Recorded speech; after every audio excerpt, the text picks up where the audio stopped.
televiziyo ikamba komeza uhamye intego uharanira amahoro wagarikiye ukuri uharanira amahoro cyokuri nyuma. Isabukuru nziza y'imyaka 3 Radio Televiziyo Ikamba imaze ivutse. Ihorana ikamba uri ku rugamba, n'urugamba komeza ingamba, nta rugamba uhorana ijambo, ija biteka riguha ijambo, no kwa jambo hafata ijambo, rimwe ritanga ihumure.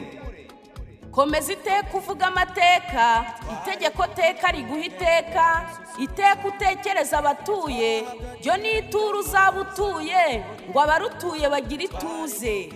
Ikamba Karame cyuzuzo mu ngenzi, uri ingenzi ubutagerura.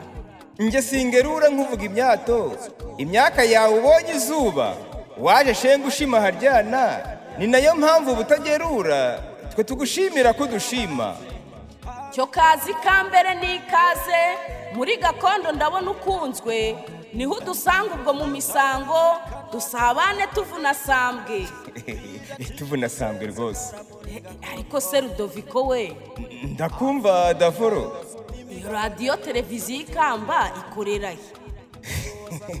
Radio Televiziyo Ikamba ikorera Utawa mu gihugu cya Canada, ari naho yaboneye izuba muri Mata 2020. Ikaba yarasesekaye muri gakondo ndetse n'ahandi hose ku isi. Iyobowe n'umugabo Jean Paul Ntagara ari kumwe na bagenzi be. Radio Televiziyo Ikamba ibagezaho ibiganiro ku buryo bukurikira. Kuwa mbere ni ikiganiro tubavumbure, kuwa kabiri ni iwacu muri gakondo, kuwa kane nabwo ni tubavumbure, kuwa gatandatu politike n'abanyepolitike, naho ku cyumweru ni amakuru ki mu Rwanda. Hamwe na Radio Televiziyo Ikamba byose bizashoboka. Isabukuru nziza y'imyaka 3 kuri twese. Televiziyo ikamba Ni ku cyumweru tariki ya 30 z'ukwezi kwa kane umwaka wa 2023 kuri Radio Ikamba live. Tukazatangira isaha ya 6 mu gihugu cya Canada, isaha ya 12 mu gihugu cy'u Rwanda ndetse n'i Burayi. Tukazishimira kubana namwe, nimuze mwese muhabwe ikamba ryanyu.